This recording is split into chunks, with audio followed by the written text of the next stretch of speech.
Day 2 of practice is over with for some. We got a big storm rolling in for stop number 6 of the FLW Tour, presented by Evinrude. I got Bradley Dortch, tour champion, with me. And I wanted to talk to you because, you know, you're a shallow water guy. You like kind of getting up around some grass, and I feel like this could kind of be a good playing field for you. So tell me about it. Yeah, I mean, today I didn't have as good as practice as I had yesterday. Yesterday I went actually down to 9. Oh, okay. And actually had a pretty good practice. I mean, I probably had 15, 16 pounds just beating around. So today I stayed on 8, and I just didn't set the hook quite as much as I did yesterday. But I think it's setting up to be a great tournament. I mean, there's a lot of fish up. There's a ton of fish on bed. Mm-hmm. Everybody knows it, everybody's seeing it, right, you know, and it's actually kind of setting up like a Florida tournament. I mean, it's cool. There's going to be a lot of boats and a lot of kind of packed in together. Sure, very confined. It's going to make for a good TV show, I promise you. Well, I want to talk a little bit about 9 because we haven't really spoken with anyone that's been down there yet. I hear the water's higher there than it is here on 8. Is that true? Yeah, I mean, it's not a ton higher, but it is a little higher, and the fish seem to be set up a little better in the grass. Sure. Down there than they are here to me. Okay. Pool 8, like I said, there's a ton of fish on bed, and they are dirt shallow. And you know, if you look at the water report, I mean, it shows it coming down almost another foot by tournament day. They might be out of real estate. I'm afraid they're going to be out of real estate. But I know a lot of guys were praying for a lot of rain between now and Thursday, but it's I don't know, these are northern fish. They're used to, you know, being cold, wet, you know. They're pretty tough. Shallow, they seem pretty tough. Yeah. So, and they're very hungry. So I think it's going to be a good event. All right. Have you caught any smallmouth this week? I practiced for smallmouth about a half a day today and caught one short. But I don't know anything about smallmouth.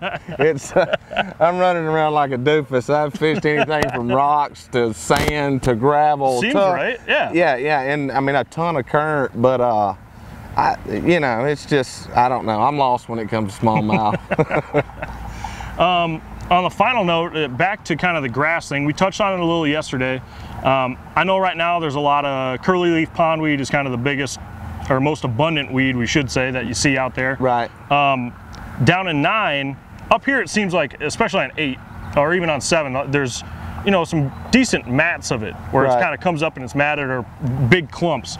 On 9, is it more submerged? Like, can you actually fish a swim jig or something through it? Yeah, I mean, you can throw more of a moving bait, which is what I like to do. I mean, you can throw, you know, a chatterbait through a lot of it. You can you can swim a jig through a lot of it.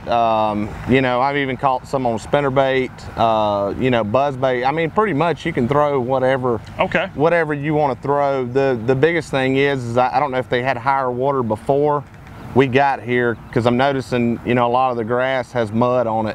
Oh, sure. And then you'll find patches of grass where it's real good, clean, green grass. Oh, all right. And it's kind of, you know, you'll see an area that looks good, but the grass has mud on it, and I don't know, they don't seem to be around it. Well, you got one more day to figure it out. We're about ready to get rained on, so I'm going to let you get out of here. Okay. And I'm going to go put a raincoat on. I appreciate it. Thanks, man. Thanks, buddy. Well, we figured we'd just keep this Alabama train going and talk to another pro from Alabama, Scott Wiley. And before I ask you any questions about fishing, we got 2 things to throw out. Thing 1 is Bradley Dortch was telling me that we got to get you going because you got some big giant ribeyes you're cooking up tonight. Yep, we got some big ones. They ask for steak, they get steak. Well, we told them we want 1.5 inches, and their 1.5 inches that. So we'll gotta love the Midwest. That's right. Hey, nothing wrong with a good steak. And also, this was your last day of practice because you are flying home tomorrow for your son Scott's graduation, correct? That's right. Yeah, I got to go home for Scott's graduation. Last one. Thank goodness. Congrats, Scott. So now I'll turn to you and I will ask you, I mean, I feel like this river, same thing I said with Dortch, it feels like it should set up well for you. It does. It sets up kind of good for me. You know, there's a lot of current here. At this time of the year, I really don't like current. Try to find the slack waters and you know, run where those fish are spawning at. And there's a lot of fish that are spawning. but I'm afraid this water's dropping so fast that they're going to move on us. For sure. Will all of them move? No, which is fine with me. Well, here's the thing, you know, there's been a lot of guys talking about the water falling, and it is coming down some. I know they got it projected to fall like a foot or so. There's also a forecast for a lot of rain here and north of us, which could also change things up. But have you tried to find a backup plan for where these fish may move to? Because a lot of times they won't go far. That's right. I did move out a little bit today. Did I catch any out there? No, I did not. I haven't figured out where they're at or where they're moving to.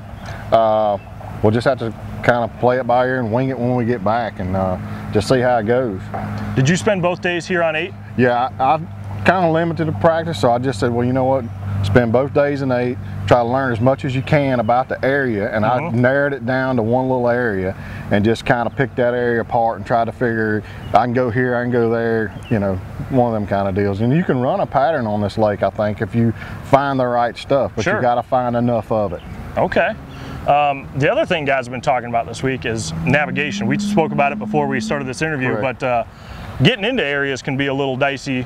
The mapping up here, it's just some areas, I mean, it changes year to year. There's sandbars here when there weren't last year. What's your theory on getting around? Well, best thing to do is if you want to go somewhere, jack it up and let her go. Because I mean, you figure out how to get out when you get in there. So at home, that's what we do.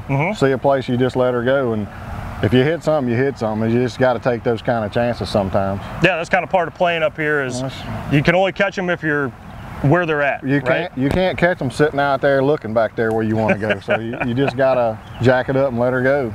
Well, I think I'm going to let you get rolling. Like I said, we got this storm closing in fast. You got steaks to cook, and I want to eat some dinner as well. So, Scott, good luck, man. Thank you very much.